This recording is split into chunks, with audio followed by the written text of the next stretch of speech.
Hello दोस्तों, आप सभी के चैनल पर स्वागत है। आज की इस वीडियो में हम 3 नवंबर सेकंड शिफ्ट में जितने भी क्वेश्चन आपसे जीके जीएस मैथ्स और रीजनिंग के पूछे गए थे उन सारे क्वेश्चनों को हम इस वीडियो में डिस्कस करेंगे, तो वीडियो आप लास्ट तक ज़रूर देखें। ये सारे क्वेश्चन आपके रियल क्वेश्चन होंगे। जिनका भी एग्ज़ाम हो चुका है वो अपना स्कोर आप कितना किया, कितने स्कोर आपका आया, हमें कमेंट बॉक्स में ज़रूर बताएँ। चैनल पर अगर आप पहली बार आए हैं तो चैनल को आप सब्सक्राइब कर लें एक बार। वीडियो पसंद आए तो लाइक करें और अपने दोस्तों के साथ शेयर करें। साथ में आपको वीडियो की जो डिस्क्रिप्शन होगी उसमें आपको व्हाट्सएप ग्रुप और टेलीग्राम की लिंक मिल जाएगी। आप वहां से उनमें ऐड हो जाना, तो वहां से आपको इसकी पीडीएफ मिल जाएगी। तो चलिए हम वीडियो स्टार्ट करते हैं। पहला क्वेश्चन है, आपसे पूछा गया था ग्रेट लिविंग चोल टेम्पल कहाँ स्थित है, या महान जीवित चोल मंदिर कहाँ स्थित है। तो इसका राइट आंसर आपका हो जाएगा यह तमिलनाडु में स्थित था आपका। डिटेल हम इसलिए देखते हैं क्योंकि इस डिटेल से आपको आने वाली शिफ्ट में जिनका एग्ज़ाम है उनके लिए इम्पोर्टेंट हो जाती है, क्योंकि इससे क्वेश्चनों को आगे भी मिलते रहते हैं, इनसे फंस जाते हैं। Great living Chola temple Tamil Nadu राज्य में स्थित है। इसमें तंजावुर, गंगईकोंड, चोलपुरम और कुंभकोणम के पास दशासुरम के मंदिर शामिल हैं। ये तीनों मंदिर मिलकर ग्रेट लिविंग चोल टेम्पल कहलाते हैं। इन्हें यूनेस्को विश्व धरोहर स्थल के रूप में घोषित किया गया है। नेक्स्ट क्वेश्चन आपसे पूछा गया था कि मुख्यमंत्री की नियुक्ति कौन करता है। तो आपका राइट आंसर था जो राज्यपाल होते हैं ये मुख्यमंत्री की नियुक्तियां करते हैं।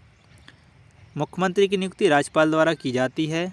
यह नियुक्ति भारतीय संविधान के अनुच्छेद 164 के अंतर्गत की जाती है।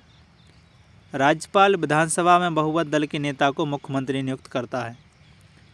राज्यपाल की भूमिका राज्य में मुख्यमंत्री को नियुक्त करने की होती है। बहुमत दल का नेता ही मुख्यमंत्री बनता है। अगला क्वेश्चन है, भारत में किस राज्य में अधिकतम वन क्षेत्र हैं। तो आपका राइट आंसर हो जाएगा जो एमपी है, मध्य प्रदेश है, ये आपका राइट आंसर हो जाएगा। भारतीय वन राज्य रिपोर्ट 2019 के अनुसार भारत में कुल वन और वृक्ष क्षेत्र 80.73 मिलियन हेक्टेयर है। यह देश के भौगोलिक क्षेत्र का 24.26% है। देश का कुल वन क्षेत्र लगभग 7,12,242 वर्ग किलोमीटर है। भारत के कुल वन क्षेत्र का 21.67% भाग मध्य प्रदेश में है। अगला क्वेश्चन है आपका कि मध्य प्रदेश में सबसे ज़्यादा वर्षा कहाँ होती है। तो राइट आंसर हो जाएगा आपका पचमढ़ी। मध्य प्रदेश में सबसे अधिक वर्षा पचमढ़ी में होती है, जहां औसतन 199 सेंटीमीटर वर्षा होती है।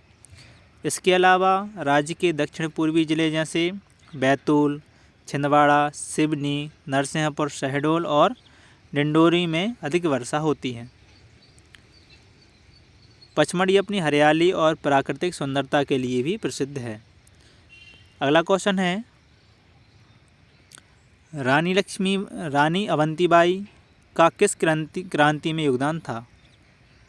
राइट आंसर हो जाएगा 1857 का जो विद्रोह हुआ था, इसमें इनका महत्वपूर्ण योगदान था। रानी लक्ष्मीबाई अवंतीबाई का 1857 के विद्रोह में अत्यंत महत्वपूर्ण योगदान था। उन्होंने झांसी की रक्षा की, ब्रिटिश सेना से युद्ध लड़ा और महिलाओं को सैनिकों के रूप में प्रशिक्षित किया। उनकी बहादुरी और देशभक्ति ने अनेकों भारतीयों को प्रेरित किया। अगला क्वेश्चन है, शंकर दयाल शर्मा किस पद पर थे। तो यह भारत के राष्ट्रपति रह चुके हैं शंकर दयाल शर्मा। डिटेल में देखते हैं इनको।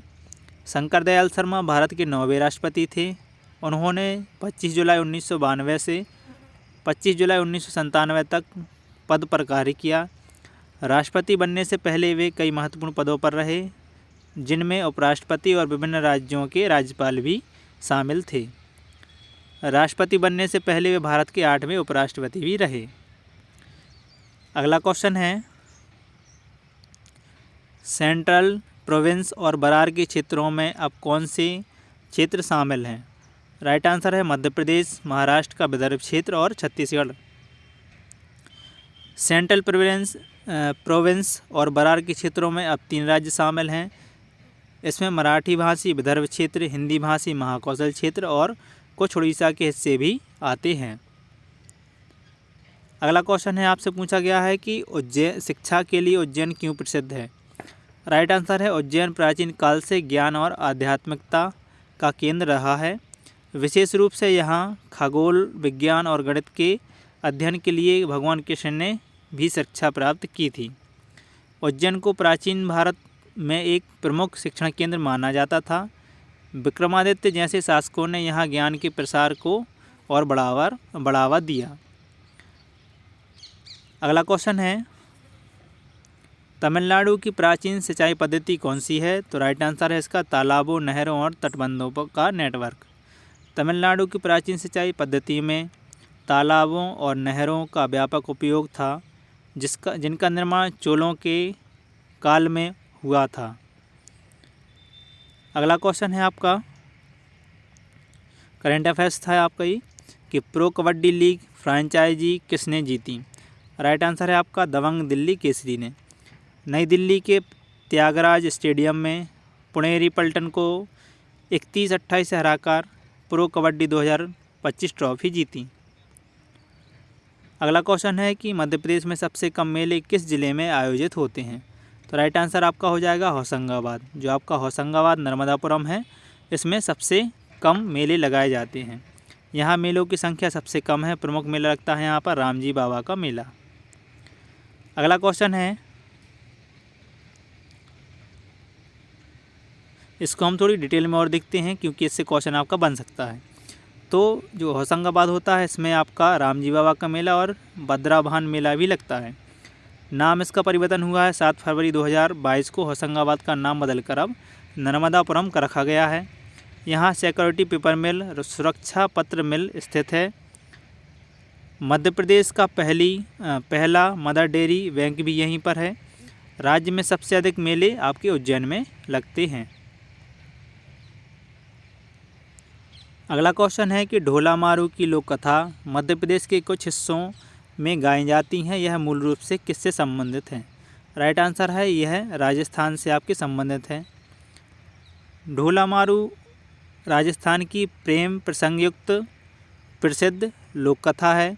यह लोक कथाओं और मौखिक परंपराओं में गहराई से जुड़ी हुई कहानी है। राजस्थानी संस्करण के अनुसार यह नववधु राजकुमार ढोला और जो राजकुमारी मारू की प्रेम कहानी है। इसमें मध्य प्रदेश, उत्तर प्रदेश, पंजाब, छत्तीसगढ़ आदि कुछ हिस्सों में भी गाया जाता है। नेक्स्ट क्वेश्चन है आपका जो कि ऊपर कट चुका है, इसको हम लेकिन बता देते हैं कैसा है। क्वेश्चन है कि मेंडलीव की आवर्त सारणी से क्वेश्चन आपसे पूछा गया था। तो मेंडलीव की आवर्त सारणी से हम इसको पढ़ लेते हैं डिटेल में। जो भी क्वेश्चन बनेगा आपसे यहाँ पर बन जाएगा। मेंडलीव की आवर्त सारणी में तत्वों को उनके परमाणु भार और रासायनिक गुणों के आधार पर व्यवस्थित किया गया था। इसमें ऊर्ध्वाधर स्तंभों को वर्ग जिनके ग्रुप बोला जाता है और क्षैतिज पंक्तियों को आवर्त जिन्हें हम पीरियड्स कहते हैं इनमें रखा गया था। अगला क्वेश्चन था कि संयोजकता इलेक्ट्रॉनों की संख्या बढ़ेगी जब आप आवर्त सारणी के किसी आवर्त में बाएं से दाएं की तरफ जाएंगे तो जो संयोजकता है इलेक्ट्रॉनों की ये बढ़ती है आपकी, क्योंकि दाएं जाने पर परमाणु में इलेक्ट्रॉन की संख्या भी आपकी बढ़ जाती है। अगला क्वेश्चन है आपका एक जीवन संचारित रोग से आया था। तो वे रोग जो यौन संपर्क से फैलते हैं जैसे HIV, सिम्फिलिस या गोनोरिया आदि रोग, इन्हें यौन संचारित रोग STI या सेक्सुअल ट्रांसमिटेड डिसीज STD कहा जाता है। अगला क्वेश्चन है निम्नलिखित में से कौन सी धातु शीतल जल से अभिक्रिया कर हाइड्रोजन उत्पन्न करती है? तो राइट आंसर आपका था इसमें सोडियम। आवर्त सारणी में क्षार धातुएं lithium, sodium, potassium, rubidium, caesium, francium सबसे अधिक अभिक्रियाशील होती हैं। यह ठंडे पानी के साथ तीव्र अभिक्रिया कर हाइड्रोजन गैस उत्पन्न करती हैं। इस अभिक्रिया से ऊष्मा निकलती है और हाइड्रोजन विस्थापित हो जाता है। अगला क्वेश्चन है कि आँखों को विभिन्न दूरियों पर वस्तुओं पर ऐसे कुछ केंद्रित करने में कौन मदद करता है? मतलब कि जो आँखें दूरी पर जो वस्तुएं स्थित होती हैं उनको आँखें कैसे केंद्रित करती हैं? तो वो आपकी लेंस के द्वारा केंद्रित करती हैं। आँख का लेंस एक उभयतल पारदर्शी संरचना है जो आँख को विभिन्न दूरियों पर वस्तुओं पर ध्यान केंद्रित करने में मदद करता है। क्वेश्चन था कि आँखों को विभिन्न दूरियों पर वस्तुओं को केंद्रित करने में कौन मदद करता है, तो आपका उसमें राइट आंसर था लेंस। यह प्रकाश को रेटिना पर केंद्रित करता है और एक स्पष्ट व वास्तविक छवि बनाता है। अगला क्वेश्चन है, अंतर्राष्ट्रीय मुद्रा कोष की स्थापना कब हुई? राइट आंसर है आपका 1944 ईस्वी में। अगर आपको वीडियो पसंद आ रही है तो वीडियो को आप लाइक ज़रूर करें और हमें सपोर्ट ज़रूर करें। चैनल पे पहली बार हैं तो चैनल को आप सब्सक्राइब कर लें और वीडियो की डिस्क्रिप्शन में आपको व्हाट्सएप और टेलीग्राम ग्रुप की लिंक मिलेगी, आप वहाँ से उनमें जुड़ जाना। IMF की स्थापना 1944 में हुई थी। इसका उद्देश्य देश के बीच मौद्रिक स्थिरता बनाए रखना और आर्थिक सहयोग बढ़ाना है। नेक्स्ट क्वेश्चन आपसे पूछा गया था कि जीवित घटक एक दूसरे और पर्यावरण के साथ कैसे संबंध रखते हैं, तो इसका राइट आंसर है कि जीवित घटक एक दूसरे और वातावरण के साथ सहभागिता, जिसको हम बोलते हैं इंटरेक्शन, करते हैं। यह पारिस्थितिकी इकोसिस्टम का हिस्सा है जो छोटे तालाब से लेकर बड़े समुद्र या खेत तक विभिन्न आकारों में पाया जाता है। अगला क्वेश्चन आपसे पूछा गया था, शुक्राणु को रोकने में कौन मदद करता है? राइट आंसर है आपका कॉपर टी। यह एक गर्भ निरोधक यंत्र है जो शुक्राणुओं की गतिशीलता को रोकता है और बीज गुहा के प्रत्यारोपण को भी रोकता है। अगला क्वेश्चन आपसे पूछा गया था कि श्रेणी क्रम और समांतर क्रम का अनुपात क्या है? तो जो आपकी श्रेणी क्रम होती है यह प्रतिरोध बढ़ाता है और जो समांतर क्रम है यह प्रतिरोध घटाता है। अगला क्वेश्चन है, आनुवांशिकता से पूछा गया था कि आनुवांशिकता क्या है? तो आनुवांशिकता वह प्रक्रिया है जिसके द्वारा एक पीढ़ी से दूसरी पीढ़ी तक गुणों का स्थानांतरण होता है। आनुवांशिकता का अध्ययन ग्रेगर मेंडल ने किया था। इसके माध्यम से विभिन्न जीवों के लक्षण जैसे आँखों का रंग, बालों का रंग, ऊंचाई और इसके अलावा रक्त समूह आदि माता पिता से संतानों में स्थानांतरित होते हैं। अगला क्वेश्चन है, क्वेश्चन इस प्रकार है कि प्रतिरोध को भी दोगुना कर दिया जाए तो विद्युत धारा में क्या परिवर्तन होगा?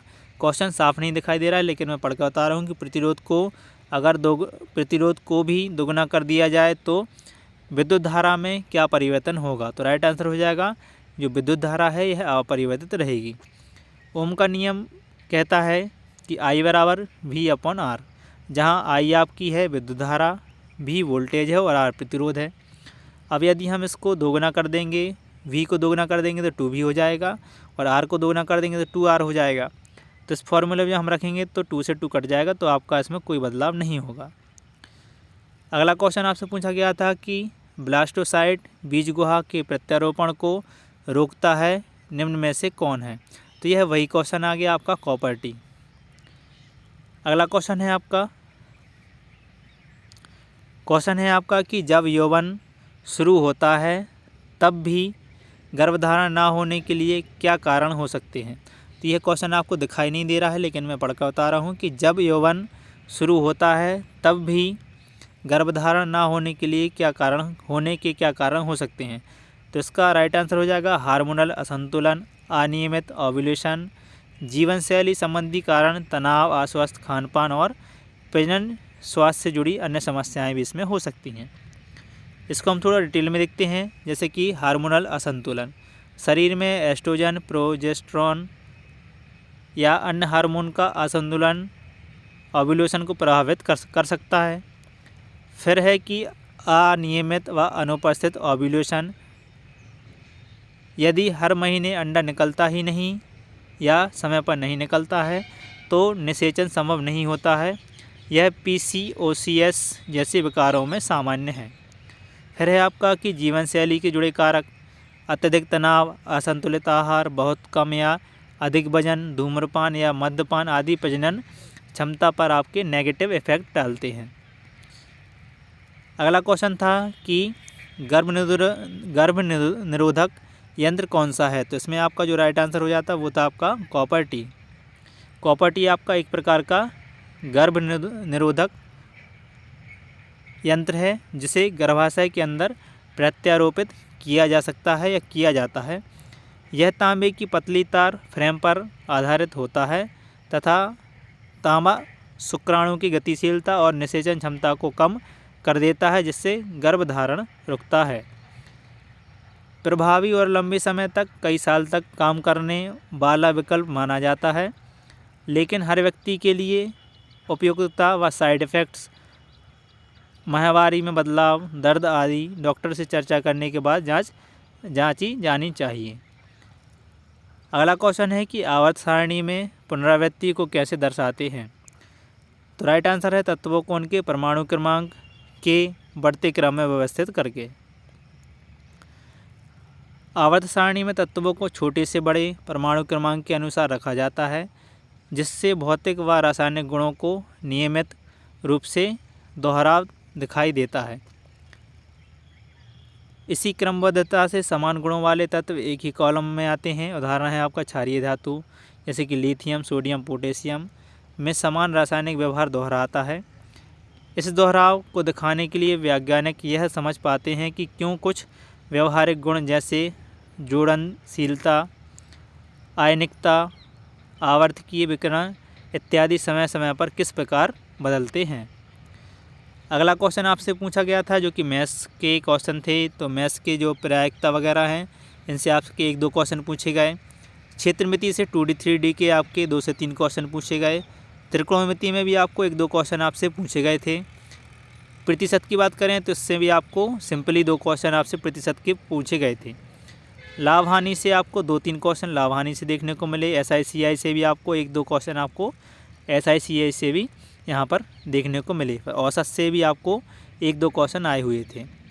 ज्यामिति की बात करें तो ज्यामिति में 2 से 3 क्वेश्चन आए थे। DI में भी जो डाटा होता है, डाटा वाले भी 1-2 क्वेश्चन आपको इसमें देखने को मिले। नंबर सिस्टम से भी 2 से 3 क्वेश्चन आपको नंबर सिस्टम से आए। LCM से भी कुछ क्वेश्चन 1-2 क्वेश्चन देखने को मिले। फिर सिंप्लीफिकेशन से भी 1-2 क्वेश्चन आपको आए थे। रेशियो से भी एक क्वेश्चन आपसे पूछा गया था।